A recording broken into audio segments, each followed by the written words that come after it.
A very good morning class 11th। सो जैसा कि आप लोग जानते हैं, कल हम लोगों ने अपना इंट्रोडक्शन टॉपिक लगभग ख़त्म कर दिया है। एक टॉपिक आपका बच गया था, दैट इज़ फंक्शंस और इम्पोर्टेंस ऑफ स्टैटिस्टिक्स। ये हम लोगों का छूट गया था, इसलिए आज हम ये कंप्लीट कर लेते हैं।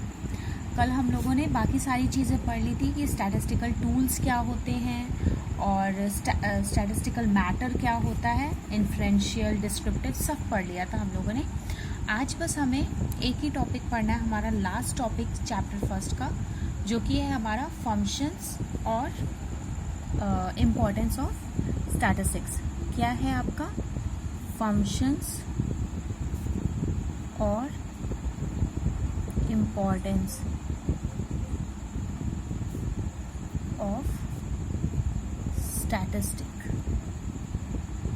ठीक है, चलिए ये पढ़ लेते हैं हम आज, फंक्शंस और इम्पोर्टेंस ऑफ स्टैटिस्टिक्स। तो पहला जो फंक्शन है हमारा, पहली जो इम्पोर्टेंस है हमारी स्टैटिस्टिक्स की, वो क्या है? एक होता है हमारा, जब हम ये हमारा फर्स्ट फंक्शन है। एक होता है हमारा इंटरसेक्टोरल फंक्शन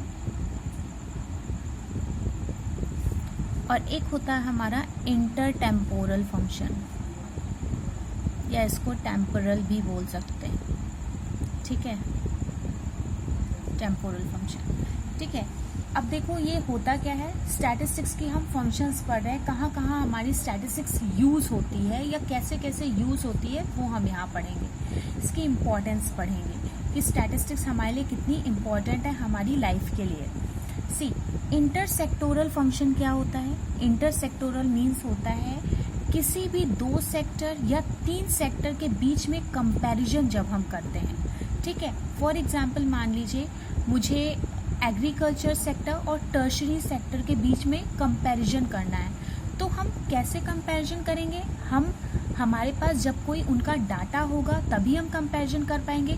ऐसे तो है नहीं कि एग्रीकल्चर देखा, टर्शरी देखा, बस नाम देख के बता दिया कि हाँ भाई एग्रीकल्चर ज़्यादा अच्छा है। नो, जब तक हम उनका डाटा प्रॉपर हमारे पास नहीं होगा तो हम कंपैरिजन करके नहीं बता सकते कि कौन से सेक्टर में ग्रोथ ज़्यादा हो रही है। और डाटा हमें कहाँ मिलता है? स्टैटिस्टिक्स में मिलता है।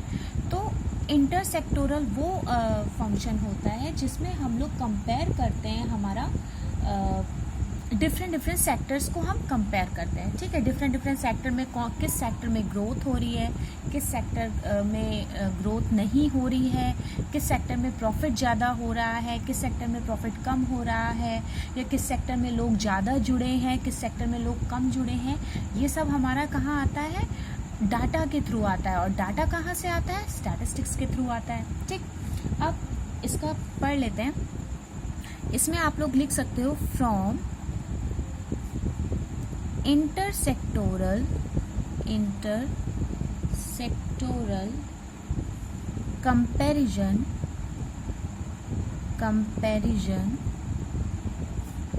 we mean comparison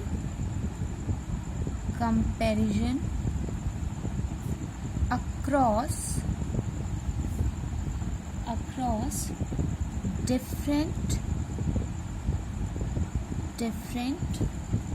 sectors of the economy। ठीक है, इकोनॉमी मतलब हमारा किसके बीच में सब कंपैरिजन कर रहे हैं हम लोग? डिफरेंट सेक्टर्स के बीच में। और सेक्टर्स हमें पता है सिर्फ तीन ही हैं। एक प्राइमरी, हमारा प्राइमरी सेक्टर होता है, एक होता है हमारा सेकेंडरी, ठीक है, और इसको हम लोग सेकेंडरी सेक्टर होता है, और एक होता है हमारा टर्शरी सेक्टर। ठीक है, प्राइमरी, सेकेंडरी, टर्शरी सेक्टर। ठीक है, तो ये हमारे तीन तरह के सेक्टर्स होते हैं। तो इनके सेक्टर के बीच में प्राइमरी को हम लोग एग्रीकल्चर भी सेक्टर बोलते हैं। एग्रीकल्चर सेक्टर, सेकेंडरी सेक्टर और टर्शरी सेक्टर। ठीक है, और इसको हम लोग सर्विस सेक्टर भी बोलते हैं। ठीक, तो इन सेक्टर्स के बीच में कंपैरिजन करना हमारा क्या होता है, इंटरसेक्टोरल फंक्शन होता है। अब इंटरटेम्पोरल क्या होता है समझ लेते हैं। इंटरटेम्पोरल क्या होता है, बहुत ध्यान से सुनिएगा। इंटरटेम्पोरल हमारा वो ये बताता है कि हमारे डिफरेंट ईयर्स में, मतलब हर एक साल कितनी हमारी इंडिया की ग्रोथ हो रही है, ठीक है, या किसी भी इकोनॉमी की ग्रोथ हो रही है हर एक ईयर में। मतलब 2010 में कितनी थी, 11 में कितनी थी, 12 में कितनी थी, 13 में कितनी थी, 15, 16, 17, 18, 19, 20 अभी तक की जितनी भी ग्रोथ हुई है इंडिया की ग्रोथ हुई है कि किसी भी ईयर से कोई ईयर कम हो गया है, तो वो हमारा कहाँ बताता है, इंटरटेम्पोरल बताता है। मीन्स कि किसी एक ईयर का दूसरे ईयर से कंपैरिजन करना, ग्रोथ या मैग्नीट्यूड जानने के लिए, वो हमारा कहाँ पे आता है, इंटरटेम्पोरल में आता है। इसको लिख देते हैं, in this comparison,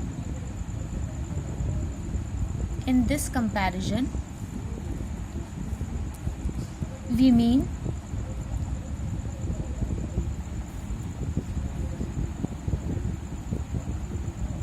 that change in the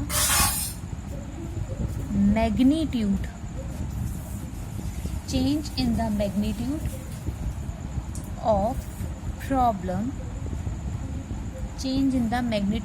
problem over time means year two year किसी भी प्रॉब्लम में कितना चेंजमेंट आ रहा है, कितना हमारा ग्रोथ हो रहा है, ईयर टू ईयर कंपैरिजन करना होता है। इंटरटेम्पोरल ईयर टू ईयर, और इंटरसेक्टोरल होता है जहाँ पे हम सेक्टर्स के बीच में कंपैरिजन करते हैं कि कौन से सेक्टर ज़्यादा बढ़ा और कौन सा सेक्टर कम हुआ। ठीक है, इतना आई होप आप लोगों को समझ में आ गया होगा।